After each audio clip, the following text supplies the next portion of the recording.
जय हिंद दोस्तों, एक बार पुनः आप सभी का दर्पण सिविल सर्विसेज के इस डिजिटल प्लेटफॉर्म पर स्वागत है। जैसा कि आपको पता है कि इकोनॉमिक्स की लेक्चर सीरीज में अभी तक हम जो पढ़ चुके हैं वो आपका जो प्राइमरी सेकेंडरी और टर्सरी सेक्टर होता है उसको हम कवर कर चुके हैं। इसके अलावा आपका जो बैंकिंग सेक्टर होता है उसको कवर कर चुके हैं। राजकोषीय नीति, मौद्रिक नीति से संबंधित जो टॉपिक है वो हो चुके हैं हमारे, और आपका जो कर व्यवस्था है उससे संबंधित हम टॉपिक कवर कर चुके हैं। ठीक है, हमने जो लास्ट टॉपिक कवर किया था वो आपका काला धन या ब्लैक मनी से रिलेटेड जो मार्केट रहता है, समानांतर अर्थव्यवस्था, उससे संबंधित टॉपिक को हमने कवर किया था। आज से एक नया टॉपिक चालू हो रहा है, उसका नाम है आपका क्षेत्रीय असंतुलन। ये आपके सिलेबस में जो इंडियन इकोनॉमी वाला यूनिट है, यूनिट 1, ठीक है, उसके 5th टॉपिक में आपको मिल जाएगा। वहाँ पे क्षेत्रीय असंतुलन, बेरोजगारी, गरीबी, ऐसे टॉपिक दिए हुए हैं। इन सभी टॉपिक को हम कवर करने वाले हैं। चालू करते हैं आज का टॉपिक आपका क्षेत्रीय असंतुलन का। सबसे पहले समझते हैं क्षेत्रीय असंतुलन होता क्या है। ठीक है, नाम से ही पता चल रहा है किसी क्षेत्र के आधार पर क्या है, कोई असंतुलन देखने को मिल रहा है। अब ये क्षेत्रीय असंतुलन जो है, इसको परिभाषा के तौर पे अगर हम बाद में देखें, पहले देखते हैं कि एग्जैक्टली मतलब क्या होता है। ठीक है, तो देखो, हमारे इसको क्षेत्रीय असंतुलन को आप किसी प्रदेश के स्तर पर भी देख सकते हो, देश के स्तर पर भी देख सकते हो, और विश्व के स्तर पर भी देख सकते हो। ठीक है, हमको विश्व के स्तर से भी कोई मतलब नहीं है क्योंकि हम इंडियन इकोनॉमी पढ़ रहे हैं। इंडिया, सिर्फ इंडिया से मतलब है। इसको हम देश के स्तर पर देखेंगे तो देखो, मतलब कुछ क्षेत्र हमारे ऐसे होंगे जो कुछ पैरामीटर्स में बहुत ज़्यादा विकसित होंगे, पर दूसरे क्षेत्र उनके कंपेयर में उन्हीं पैरामीटर्स में बहुत कम विकसित होंगे। ये देश के अगर इस चीज़ को जो अभी हमने बोला, इस चीज़ को हम प्रदेश के स्तर पे अपने बैठाएं, ठीक है, मध्य प्रदेश के स्तर पे बैठाएं, तो मध्य प्रदेश का समझो कि मध्य प्रदेश के क्या है, टोटल कौन कौन से भाग हो गया आपका। यहाँ एक मालवा क्षेत्र हो गया, निमाड़ क्षेत्र हो गया, बुंदेलखंड हो गया, बघेलखंड हो गया, ठीक है, चंबल क्षेत्र हो गया, ऐसे डिवाइड किया गया है। अब इन्हीं क्षेत्रों को आपस में आप कंपेयर कीजिए। ठीक है, जैसे एक पैरामीटर आप क्या उठा सकते हैं कंपैरिजन का, कि कृषि का स्तर कहाँ कैसा है, तो मालवा क्षेत्र में आपको ज़्यादा बेहतर तरीके से कृषि की पद्धतियाँ मिलेंगी, जबकि बुंदेलखंड में उतना बेहतर नहीं है। प्रति व्यक्ति आय आपको और उद्योग क्षेत्र का विकास मालवा क्षेत्र में अच्छे से मिलेगा, जबकि वहाँ नहीं मिलेगा। खनिजों के मामले में देखेंगे आप तो बघेलखंड ज़्यादा उस रिच मामले में मिलेगा आपको, जबकि ये क्षेत्र बाकी क्षेत्र उसके कंपेयर में कम रिच हैं, है ना। तो कई सारे पैरामीटर्स देख सकते हैं। शिशु मृत्यु दर कितनी है, मातृ मृत्यु दर कितनी है, शिक्षा का स्तर कितना है। ठीक है, इन सभी पैरामीटर्स के आधार पर हम क्या करते हैं, इस क्षेत्रीय विभाजन को मापते हैं। और इन्हीं जब पैरामीटर्स को हम प्रदेश के स्तर से क्या करेंगे, देश के स्तर पर ले जाएंगे। तो जैसे अभी हम मालवा, निमाड़ यहाँ के मध्य कंपेयर कर रहे थे, उसको हम फिर विभिन्न राज्यों के मध्य कंपेयर करना चालू कर देंगे। ठीक है, अब आते हैं परिभाषा के स्तर पे कि विकसित और आर्थिक दृष्टि से दबे हुए राज्यों का अस्तित्व और प्रत्येक राज्य के विभिन्न क्षेत्रों में प्रगति की दृष्टि से भिन्नता को क्या कहते हैं, हम क्षेत्रीय असंतुलन कहते हैं। ठीक है, मतलब क्या हो गया, विभिन्न राज्यों के मध्य क्या आ रहा है, एक तरीके से अंतर आ रहा है। विभिन्न राज्यों के मध्य प्रगति में क्या आ रही है, भिन्नता आ रही है। प्रगति के अलग अलग पैरामीटर्स होते हैं विकास के, उन पैरामीटर्स को आगे हम चल के देखेंगे। अब जैसा हमने डिस्कस किया कि ये दो प्रकार का होता है, एक अंतर्राज्यीय होता है, एक अंतर्राज्यीय, विभिन्न राज्यों के मध्य और राज्य के विभिन्न क्षेत्रों के मध्य। ठीक है, तो ये दो प्रकार से होता है।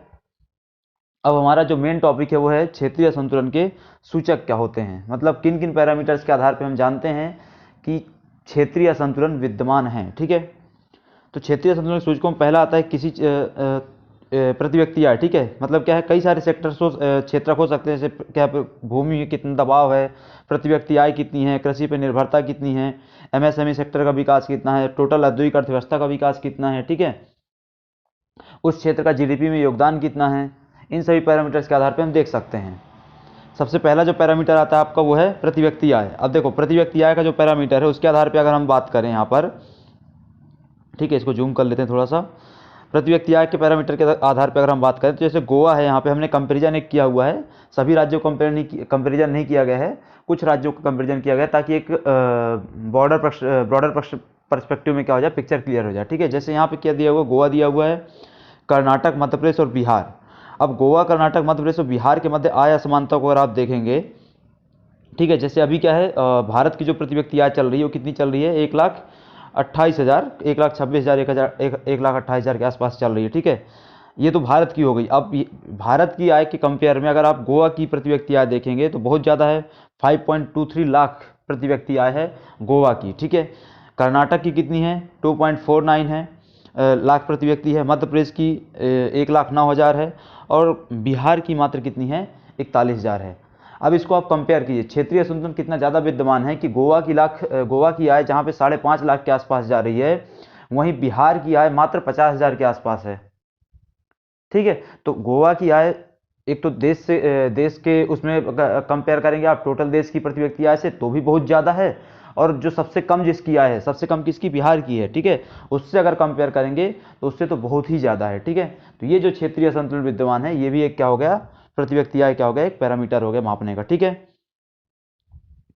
अगला पैरामीटर आता है आपका आर्थिक समृद्धि का, मतलब किस क्षेत्र में जीडीपी वृद्धि दर कितनी है, किस क्षेत्र में जीडीपी वृद्धि दर कितनी, उसमें ग्रोथ रेट शो कर रहा कौन सा क्षेत्र। ठीक है, अब अगेन इसको थोड़ा जूम करके देखते हैं।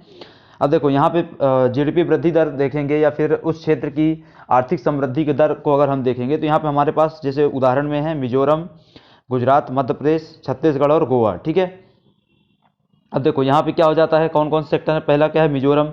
मिजोरम की जो वो है जीडीपी वृद्धि दर है, वो अभी आज की तारीख में लगभग 13% के आसपास चल रही है, 12.56 के आसपास चल रही है। ठीक है, एकदम लेटेस्ट डेटा यहाँ पे दिया हुआ सभी का। ठीक है, गुजरात की कितनी चल रही है, 9.83, मध्य प्रदेश की कितनी चल रही है, 7.5, छत्तीसगढ़ की कितनी चल रही है, लगभग 5.5 के आसपास, और गोवा की मात्र 5.48। ठीक है, तो देखो मिजोरम की सबसे ज़्यादा चल रही है, लगभग 12.5% के आसपास। ठीक है, उसके कंपेयर में गोवा से कंपेयर करिए आप, तो उसकी मात्र कितनी है, 5.5% के आसपास जीडीपी वृद्धि दर है।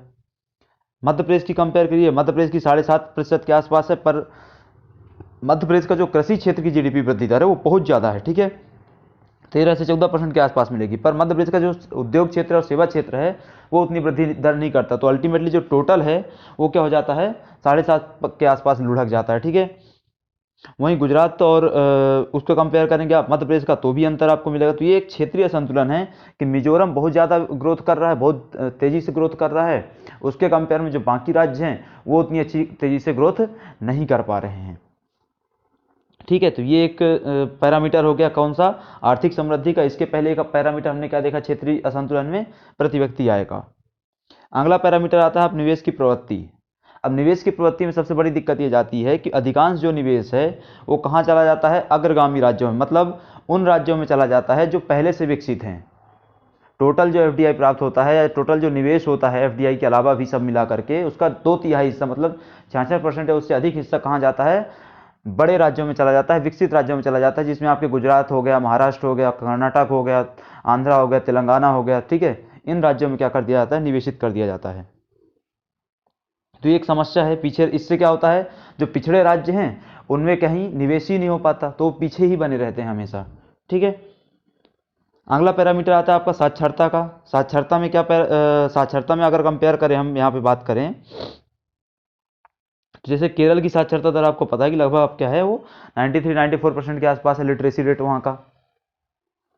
केरल का लिटरेसी रेट 93-94% के आसपास है, जबकि वहीं पे झारखंड जिसका सबसे कम है वो कितना है, मात्र 66% के आसपास है। तो ये भी एक बहुत बड़ी क्या है, असमानता है। इसको अगर आप होलिस्टिकली देखेंगे क्षेत्रीयता के आधार पे, तो आप पाएंगे कि जो साउथ के राज्य हैं वहाँ पे साक्षरता दर कंपेरेटिवली नॉर्दर्न स्टेट से क्या है, काफ़ी ज़्यादा है। नॉर्दर्न स्टेट्स में आपके जितने भी आ जाएंगे, बिहार, मध्य प्रदेश, झारखंड, यहाँ के सभी राज्य, यूपी, है ना, इनके कंपेयर में साउथ के जितने भी राज्य हैं उनकी साक्षरता बहुत ज़्यादा देखने को मिलती है। क्या कारण है इसको हम आगे चल के देखेंगे, पर आप यहाँ पे अंतर देख पा रहे हैं कि यहाँ पे 93-94% के पास है, यहाँ पे जबकि मात्र 66% के आसपास है। ठीक है, वहीं पे आपका मध्य प्रदेश कितना है, लगभग 70 के आसपास ग्रो कर रहा है। ठीक है, 70% का लिटरेसी रेट के आसपास वहाँ शो करता है वो। तो ये एक क्षेत्रीय असमानता, क्षेत्रीय असंतुलन का एक पैरामीटर साक्षरता हो गया। अगला पैरामीटर आता है क्षेत्रीय असमानता असंतुलन का जीवन प्रत्याशा। जीवन प्रत्याशा क्या होती है कि लोग औसतन कितने उम्र क्या कर रहते हैं, जीवित रहते हैं। अब लोग औसतन कितने वर्ष जीवित रहते हैं, इस चीज़ को देखेंगे हम। तो यहाँ पे आप पैरामीटर्स में जाएंगे अलग अलग राज्यों के उसमें डेटा में, तो आप पाएंगे जो केरल की जीवन प्रत्याशा है वो लगभग 75 वर्ष है, मतलब औसतन 75 वर्ष लोग क्या है केरल में जीवन यापन जीवित रह रहे हैं। जबकि मध्य प्रदेश से उसको कंपेयर करेंगे तो मध्य प्रदेश में मात्र 66 वर्ष है जीवन प्रत्याशा। लाइफ एक्सपेक्टेंसी जो है वो मध्य प्रदेश में कितनी, मात्र 66 वर्ष है। जबकि उसको कंपेयर करिए आप केरल से, तो लगभग क्या हो जाती है, 10 वर्ष कम रह जाती है, मतलब केरल की 75 से 76 वर्ष जा रही है। तो ये भी एक क्या है, असमानता है। इससे पता चलता है कि हमारे यहाँ पे स्वास्थ्य सेवाएं, नॉर्दर्न स्टेट्स में स्वास्थ्य सेवाएं क्या हैं, सदर्न स्टेट्स की अपेक्षा कमज़ोर हैं, खराब हैं। ठीक है, जैसे यहाँ महाराष्ट्र का कितना 72 वर्ष दिया हुआ है, उत्तर प्रदेश का कितना है 65 वर्ष दिया हुआ है। तो ये एक क्या है, क्षेत्रीय समानता आपको देखने को मिलती है जीवन प्रत्याशा के आधार पे। अगला जो पैरामीटर आता है आपका मापन का, वो आता है शिशु मृत्यु दर। स्वास्थ्य के क्षेत्र में अगला पैरामीटर है आपका शिशु मृत्यु दर। इसमें इसके तहत क्या होता है उसको देख लेते हैं। तो इसके तहत क्या आ जाता है आपका, जैसे शिशु मृत्यु दर कहाँ कितनी चल रही है, शिशु मृत्यु दर क्या है प्रति हज़ार निकाली जाती है। ठीक है, तो प्रति हज़ार में लगभग क्या है, अभी जो मध्य प्रदेश की चल रही है वो कितनी चल रही है, लगभग 48 प्रति हज़ार चल रही है। जो आपका असम और छत्तीसगढ़ है उसका लगभग 41 के आसपास चल रही है, 41 प्रति हज़ार चल रही है। ठीक है, पश्चिम बंगाल की 22 प्रति हज़ार, गोवा का केरल में जाएंगे तो मात्र 7। अब सोचने वाली बात यह है कि हमारे जो नॉर्दर्न स्टेट्स हैं, ठीक है, नॉर्दर्न स्टेट्स जितने भी हैं वहाँ पे जो वो है शिशु मृत्यु दर है वो बहुत ज़्यादा है। जबकि अगर आप केरल गोवा यहाँ चले जाएंगे तो शिशु मृत्यु दर क्या है, मात्र 7-8 के आसपास आ जाती है। तो ये भी एक क्या है, बहुत ज़्यादा इम्पैरिटी है, जिससे पता चलता है कि नॉर्दर्न स्टेट्स में स्वास्थ्य सेवाएँ क्या है, बेहतर नहीं हैं। तभी तो बच्चे, अधिकांश बच्चों को क्या हो जा रहा है, निधन हो जा रहा है। ठीक है, तो एक ये पैरामीटर हुआ शिशु मृत्यु दर का। अगला पैरामीटर आता है आपका निर्धनता का, गरीबी के यहाँ किस स्टेट में कितनी है, किस क्षेत्र गरीबी की क्षेत्रीयता कैसी है। तो देखिए, अगर आप गरीबी के उसमें जाएंगे तो गरीबी का जो स्तर गोवा में हो कितना है, लगभग 5% के आसपास है। तमिलनाडु में लगभग 11% के आसपास है। ठीक है, गोवा तमिलनाडु दोनों साउथ में पड़ेंगे। ठीक है, इसके बाद आएंगे आप महाराष्ट्र गुजरात, तो वहाँ 17% के आसपास है। पर जैसे ही आप क्या है नॉर्दर्न स्टेट्स में आते हैं, मध्य प्रदेश, बिहार, झारखंड, उत्तर प्रदेश, यहाँ जैसे ही आते हैं तो यहाँ पे जो गरीबी का स्तर है वो क्या हो जाता है, मोर देन 30% हो जाता है, मतलब 30% से ज़्यादा हो जाता है। ठीक है, तो ये पता चलता है कि हमारे यहाँ पे जो नॉर्दर्न स्टेट्स हैं वहाँ पे निर्धनता में भी क्या है, बहुत ज़्यादा वो है इम्पेरेटिव, मतलब सदर्न और नॉर्दर्न के कंपेयर में देखा जाए तो सदर्न स्टेट्स में गरीबी कंपेरेटिवली क्या है, कम है नॉर्दर्न स्टेट्स के कंपेरिजन में। ठीक है, तो ये एक समस्या है। अगला एक पैरामीटर क्या हो सकता है कि प्रति व्यक्ति कृषि उत्पादन। अब प्रति व्यक्ति कृषि उत्पादन में अगर आप जाएंगे तो हरित क्रांति से जो राज्य लाभान्वित हुए थे उस समय, हरित क्रांति से जिन राज्यों को सर्वाधिक लाभ प्राप्त हुआ था उस समय, पंजाब हरियाणा जैसे राज्यों को, उनकी प्रति व्यक्ति कृषि उत्पादकता और प्रति हेक्टेयर कृषि उत्पादकता बहुत ज़्यादा है कंपेयर टू जो दूसरे राज्य, जो कंपेयर टू ऐसे राज्य जिनको हरित क्रांति का लाभ प्राप्त नहीं हुआ था। तो ये भी एक क्या है, एक समस्या है। ठीक है, तो ये क्या थे आपके पैरामीटर्स थे। पैरामीटर्स किस चीज़ के, क्षेत्रीय संतुलन को मापने के। पहला पैरामीटर हमने क्या देखा था, प्रति व्यक्ति आय देखी थी, कैसे वो क्षेत्रीयता को शो करती है, क्षेत्रीय असंतुलन को शो करती है। उसके बाद हमने आर्थिक समृद्धि या जीडीपी वृद्धि दर देखी थी, निवेश की प्रवृत्ति के आधार पर देखा था, टोटल लिटरेसी रेट जो है उसके आधार पर देखा था हमने, जीवन प्रत्याशा जो होती है उसके आधार पर हमने उसको चेक किया था। अगेन फिर हमने शिशु मृत्यु दर के आधार पर उसको देखा था, शिशु मृत्यु दर के आधार पर क्षेत्रीय संतुलन कैसे पता चलता है। फिर हमने निर्धनता और प्रति व्यक्ति कृषि उत्पादन के आधार पर उसको मापा था। ठीक है, अब देखते हैं कि इसके कारण क्या होते हैं। जो क्षेत्रीय संतुलन होता है उसके कारण क्या होते हैं। तो क्षेत्रीय संतुलन कारणों में अगर आप जाएंगे तो 3 प्रकार के आपको कारण देखने को मिलेंगे सामान्य तौर पे, और कुछ अवसंरचना संबंधी कारण भी आपको देखने को मिलेंगे जिसको हम आगे देखते हैं। ठीक है, सबसे पहला आता है आपका कारण ऐतिहासिक कारण। ऐतिहासिक कारण में ऐसा पॉइंट है कि देखो, अंग्रेजों के ज़माने में क्या हुआ, अंग्रेज आए, उनको अपना यहाँ क्या करना था, एक तरीके से अपना व्यापार जमाना था। व्यापार जमाने के लोग उनको क्या करना पड़ा, यहाँ पे कुछ शहरों का उनको विकास करना पड़ा। वो जो कुछ शहर विकसित किए उनने, उसमें क्या है आपके मद्रास हो गया, बॉम्बे हो गया, कलकत्ता हो गया। ठीक है, ऐसे शहरों को उनने विकसित किया, कुछ और 1-2 छोटे छोटे शहरों को उनने विकसित कर दिया। तो एग्जैक्टली हुआ क्या कि उस समय जो विकास की प्रक्रिया उनने प्रारंभ की थी, आज़ादी के बाद भी जो विकास रहा, जो आर्थिक विकास रहा या हॉलिस्टिकली विकास की बात की गई, वो विकास भी आज़ादी के बाद भी क्या रहा, इन्हीं शहरों तक केंद्रित रह गया। तो अल्टीमेटली हुआ क्या, जो नए शहर विकसित हुए बाद में, जो जहाँ देश की एक बड़ी आबादी रह रही थी वहाँ पे सरकारों ने ध्यान दिया ही नहीं। तो यही समस्या है कि ब्रिटिश उद्योगपतियों ने सिर्फ उन क्षेत्रों को विकसित किया जहाँ से उनको उनके अपने औपनिवेशिक हित सिद्ध हो रहे थे। उन्हें ऐसा क्यों किया, क्योंकि उनको सिर्फ उन्हीं की विकसित करने की आवश्यकता थी। जबकि आज़ादी के बाद ऐसा क्यों हो गया, क्योंकि सरकारों ने एक तरीके से बाकी क्षेत्रों में ध्यान नहीं दिया, या जो परंपरा चली आ रही थी उस परंपरा को, उस परिपाटी को उन्होंने क्या किया, फॉलो कर लिया। ठीक है, इसके अलावा आता है आपका भौगोलिक कारक। भौगोलिक कारकों में क्या है कि पहाड़ियों, नदियों और घने जंगलों से विकास में कठिनाई और लागत अत्यधिक बढ़ जाती है। ठीक है, साथ ही साथ क्या होता है, प्रतिकूल जलवायु, बाढ़ उत्पादकता, यहाँ कांग्रेस ही नहीं आएगा। ठीक है, प्रतिकूल जलवायु, बाढ़, उत्पादकता से अन्य कार्यों के कारण भी क्या होता है, क्षेत्रीय संतुलन में वृद्धि होती है। यहाँ पे कांग्रेस की जगह निम्न आएगा, ठीक है, निम्न उत्पादकता, ठीक है। तो क्या हुआ, भौगोलिक कारकों में क्या हुआ कि अगर बहुत ज़्यादा घने जंगल हैं, बहुत ज़्यादा पठार हैं, पर्वत हैं, पहाड़ियाँ हैं, घाटियाँ हैं, इसके कारण क्या होता है, विकास की प्रक्रिया अवरुद्ध होती है। अगर विकास की प्रक्रिया अवरुद्ध होगी तो सरकारें वहाँ पे निवेश करना बंद कर देगी, निजी क्षेत्र वहाँ पे निवेश करना बंद कर देगा। मतलब अल्टीमेटली क्या होगा, उद्योग धंधे विकसित नहीं होंगे, जो बेसिक नीड्स की अवसंरचना होती है, ठीक है, शिक्षा, स्वास्थ्य आदि के लिए, वो सभी चीज़ें विकसित नहीं हो पाएंगी। इसके अलावा सुविधाओं की कमी है, अगेन वही पॉइंट कि जो परिवहन सेवाएं हैं, संचार सेवाएं हैं, बैंकिंग सेवाएं हैं, इन सब चीज़ों की क्या है रहती है, सदैव कमी बनी रहती है। अगर इनकी कमी बनी रहेगी तो क्षेत्रीय संतुलन में वृद्धि होती रहेगी, ठीक है। इसके बाद आता है आपका योजना तंत्र की विफलता। अब योजना तंत्र की विफलता में क्या है कि 2/3 निवेश जो है सिर्फ बड़े राज्यों में चला जाता है। हमने देखा था निवेश की प्रवृत्ति में कि जो 2/3 राज्य है, उस 2/3 निवेश है टोटल निवेश का, वो कहाँ चला जाता है, अग्रगामी राज्यों में चला जाता है। कि मतलब जो पहले से विकसित है, और जो राज्य पहले से विकसित है आप वहीं निवेश करते जाएंगे तो होगा क्या, अल्टीमेटली जो राज्य का विकास नहीं हो पाया, जो राज्य पीछे छूट गया था, वो और पीछे चला जाएगा। मतलब वही अमीर अमीर होता चला गया, गरीब गरीब होता और गरीब होता चला गया।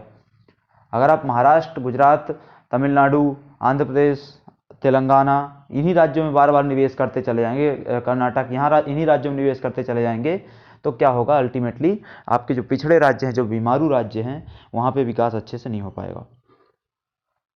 इसके अलावा हरित क्रांति के प्रभाव का सिर्फ कुछ राज्यों तक ही केंद्रित रहना। हमने देखा था जब हमने कृषि के लेक्चर सीरीज में पढ़ा था इस चीज़ को, कि हरित क्रांति का जो प्रभाव है वो सिर्फ पश्चिमोत्तर भारत तक क्या रहा, केंद्रित रहा अधिकांशतः।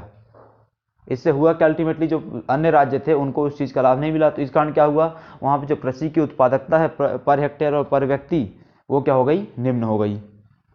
इसके अलावा पिछड़े राज्यों में सहायक उद्योगों की वृद्धि का प्रभाव नहीं दिखता है। अब सहायक उद्योग मतलब जो एमएसएमई सेक्टर होता है, वो क्या हुआ, बहुत ज़्यादा ग्रो नहीं किया पिछड़े राज्यों में। इसके अलावा राजनीतिक अस्थिरता के कारण भी इस प्रक्रिया को क्या होता है, ये समस्या उत्पन्न होती है। अब बार बार क्या होगा, राजनीतिक सत्ता में क्या होता जाएगा, परिवर्तन होता जाएगा, या फिर क्या होगा, बार बार मुख्यमंत्री बदल रहे हैं, मतलब सरकारें स्थिर नहीं है, सरकार की पॉलिसीज में स्थिरता नहीं है, तो ये समस्या सदैव बनी रहेगी। तो ये क्या था, आपका पूरा क्षेत्रीय असंतुलन का कारण था। अब आता है क्षेत्रीय संतुलन के प्रभाव क्या पड़ते हैं। तो क्षेत्रीय संतुलन के प्रभाव में जो सबसे पहले प्रभाव आते हैं वो क्या है, आपके सामाजिक प्रभाव। सामाजिक प्रभाव में जो सबसे पहला प्रभाव देखने को मिलेगा आपको स्वास्थ्य सेक्टर में देखने को मिलेगा। स्वास्थ्य सेक्टर में एग्जैक्टली क्या प्रभाव देखने को मिलेगा, तो आपके यहाँ पे जो स्वास्थ्य सेवाएं हैं, अगर क्षेत्रीय संतुलन में वृद्धि होती है तो सीधी सी बात है आपके यहाँ का जो स्वास्थ्य सेवाएं हैं वो अल्प विकसित रह जाएंगी। और अगर स्वास्थ्य सेवाएं अल्प विकसित रह जाएंगी तो जीवन प्रत्याशा कम हो जाएगी, मातृ मृत्यु दर बढ़ जाएगा, शिशु मृत्यु दर बढ़ जाएगी, ठीक है। प्रजनन दर में क्या देखने को मिलेगी, वृद्धि देखने को मिलेगी, ये सब समस्याएं उभर करके आएंगी, ठीक है। विभिन्न बीमारियां देखने को मिलेगी, लोगों को स्वास्थ्य सेवाएं अच्छे से नहीं मिल पाएंगी।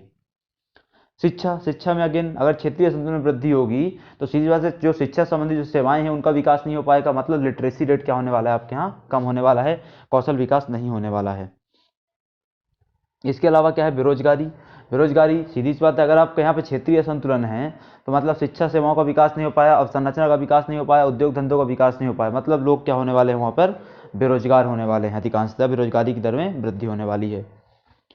इसके अलावा अपराधीकरण, अगर क्षेत्रीय संतुलन बढ़ेगा, लोगों के पास रोजगार नहीं रहेगा, शिक्षा नहीं रहेगा, स्वास्थ्य सेवाएं नहीं रहेंगी, ठीक है, गरीबी में वृद्धि होगी, तो लोग क्या करेंगे, आपराधिक प्रवृत्तियों में शामिल होने लग जाएंगे, आपराधिक काम में क्या होने लग जाएंगे, संलग्न होने लग जाएंगे। इसके अलावा जनसंख्या दबाव है।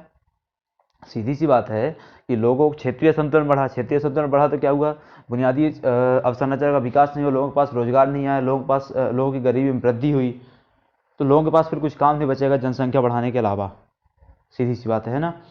इसके बाद क्या है, जीवन स्तर क्या हो जाता है, निम्न हो जाता है। अगर उन चीज़ों का विकास नहीं होगा, बुनियादी सेवाओं का, सामाजिक अवसंरचना की बुनियादी सेवाओं का, तो क्या होगा, लोगों का जीवन स्तर क्या हो जाएगा, निम्न हो जाएगा। जीवन स्तर में जो सामान्य तौर पर पैरामीटर देखे जाते हैं वो क्या देखे जाते हैं कि स्वच्छता सेवाएं आपको उपलब्ध हैं कि नहीं, ठीक है, आपका स्वास्थ्य स्तर बना हुआ है कि नहीं, शिक्षा का स्तर बना हुआ है कि नहीं, इन्हीं पैरामीटर्स के आधार पर उसको क्या किया जाता है, मापा जाता है।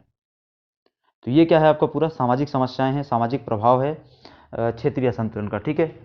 अगला जो प्रभाव आता है वो क्या आता है, आपका आर्थिक प्रभाव। आर्थिक प्रभाव में क्या है, आर्थिक विषमता में वृद्धि होगी। सीधी सी बात है, अगर कोई क्षेत्र बहुत ज़्यादा विकसित कर रहा है, दूसरा क्षेत्र कंपेरेटिवली विकसित नहीं हो रहा है, तो जो क्षेत्र बहुत ज़्यादा विकसित कर रहा है वहाँ की प्रति व्यक्ति आय बहुत ज़्यादा बढ़ जाएगी, वहाँ की जो राज्य की जीडीपी में है उसमें बहुत ज़्यादा क्या हो जाएगी, वृद्धि हो जाएगी। पर दूसरे क्षेत्र में ऐसा देखने को नहीं मिलेगा। इससे क्या होगा, आर्थिक विषमता में, आर्थिक असमानता में वृद्धि हुई। तभी तो हम पढ़ते हैं फिर कि 2% लोगों के पास क्या है, 67% संपत्ति रखी हुई है, 67% संपत्ति का उनके पास क्या है, आधिपत्य है। ये ऐसी समस्याएं देखने को मिलती है फिर, ठीक है।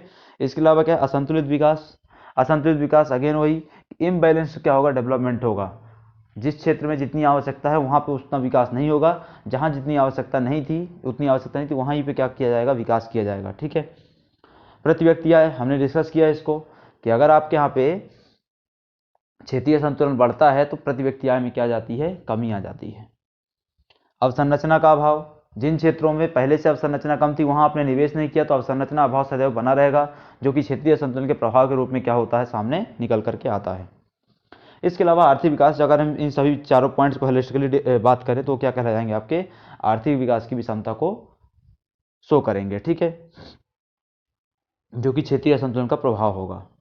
तो ये क्या थे, सामाजिक प्रभाव, आर्थिक प्रभाव। अगला आता है आपका राजनीतिक प्रभाव, ठीक है। राजनीतिक प्रभाव में जो आता है वो क्या है, सबसे पहला कि राजनीतिक अस्थिरता। अगर देखो क्षेत्रीय असंतुलन बढ़ता है तो क्षेत्रीय असंतुलन बढ़ने का जो सबसे अगला परिणाम आएगा वो क्या है, राजनीतिक अस्थिरता।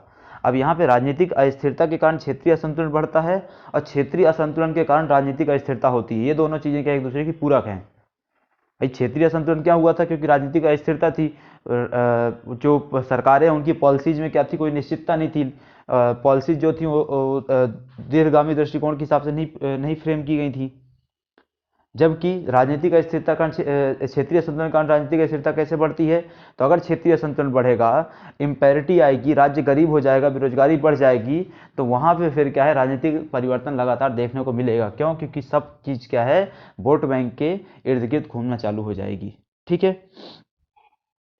इसके अलावा क्या है, क्षेत्रवाद में वृद्धि होती है और उस क्षेत्रवाद में वृद्धि का अगला जो चरण होता है वो क्या होता है, पृथक राज्य की मांग। अब कोई क्षेत्र क्या हुआ असंतुलित, जैसे उदाहरण के लिए हम बात करते हैं अभी आंध्र प्रदेश की, ठीक है, उदाहरण के लिए बात करते हैं आंध्र प्रदेश की। आंध्र प्रदेश राज्य क्या हुआ, तेलंगाना वालों को लगा कि हमको एक अलग राज्य चाहिए तो उन्होंने 2014 में फाइनली राज्य ले लिया 2013 में, ठीक है। फिर क्या हुआ, अब आज की तारीख में एक अलग राज्य की मांग उठ रही है आंध्र प्रदेश में, वो क्या है, रायलसीमा क्षेत्र जो है उनके लिए अलग चाहिए। क्यों, क्योंकि उनको लगता है, आंध्र प्रदेश के रायलसीमा क्षेत्र के जो निवासी हैं उनको लगता है कि हमारा क्षेत्र कम विकसित हो रहा है किन्हीं न किन्हीं कारणों की वजह से, हमारे यहाँ पे इन्वेस्टमेंट कम दिया जा रहा है, जबकि आंध्र प्रदेश के ही बाकी हिस्सों में इन्वेस्टमेंट ज़्यादा अच्छे तरीके से हो रहा है, वहाँ पर विकास की जो प्रक्रिया है ज़्यादा तेज चल रही है, ठीक है। तो इससे क्या होता है, क्षेत्रीय संतुलन बढ़ने की वजह से क्या होता है, क्षेत्रवाद का जन्म होता है। लोग स्वयं को एक रीजन के हिसाब से क्या करना चालू करते हैं, रिकॉग्नाइज करना चालू कर देते हैं। अब वो क्षेत्रवाद का जो अंतिम चरण होता है वो क्या होता है, पृथक राज्य की मांग। तो आज की तारीख में जितने भी राज्यों की मांग उठ रही है उनमें से कुछ तो क्या है, कुछ रिलीजियस आदि कारणों से उठ रही है, पर और कुछ एडमिनिस्ट्रेटिव कारणों से उठ रही है, पर कुछ क्या है विकास की वजह से उठ रही है। जैसे आपका क्या है, बुंदेलखंड का क्षेत्र है, बुंदेलखंड राज्य की मांग जो उठती है वो सिर्फ क्षेत्रीय असंतुलन के कारण उठ रही है। अगर आप विदर्भ राज्य की मांग उठती है तो वो सिर्फ और सिर्फ क्षेत्रीय असंतुलन के कारण उठ रही है, क्योंकि विकास की प्रक्रिया यहाँ इन क्षेत्रों में विकास को नहीं पहुँचाया गया, ठीक है। आर्थिक विकास इन क्षेत्रों में नहीं किया गया, सामाजिक विकास इन क्षेत्रों में नहीं किया गया। और इसके अलावा क्या है, राजनीतिक स्तर पे अगर हम बात करें, क्षेत्रीय असंतुलन एक प्रभाव किस रूप में मिलेगा आपको, नक्सलवाद। अब ये यहाँ पे पॉइंट आता है, जैसे हमने यहाँ पे डिस्कस किया राजनीतिक अस्थिरता, क्षेत्रीय असंतुलन के कारण राजनीतिक अस्थिरता होती है और राजनीतिक अस्थिरता के कारण ही क्या होता है, क्षेत्रीय असंतुलन होता है, पूरक थे। वैसे ही क्या है, नक्सलवाद भी पूरक है कि अगर क्षेत्रीय असंतुलन बढ़ेगा तो नक्सलवाद बढ़ेगा और अगर नक्सलवाद बढ़ेगा तो क्षेत्रीय असंतुलन बढ़ेगा। कैसे, अगर क्षेत्रीय असंतुलन बढ़ता है, देखो उदाहरण के लिए हम बात करते हैं अभी की गढ़चिरौली, बस्तर, यहाँ तमाम जिलों की बात करते हैं, ठीक है। ये नक्सलवाद से प्रभावित जिले हैं। गढ़चिरौली में थोड़ा सा प्रभाव कम हो गया है, पर बस्तर वगैरह में तो प्रभाव बना हुआ है, ठीक है। तो यहाँ पे क्या है, विकास अच्छे से नहीं हुआ, सरकारों द्वारा विकास नहीं किया गया। तो यहाँ पे जो वो हैं विभाजनकारी प्रवृत्ति के जो लोग हैं, नक्सलवादी प्रवृत्ति के जो लोग हैं, उनने क्या किए, हथियार उठाए सरकार के खिलाफ।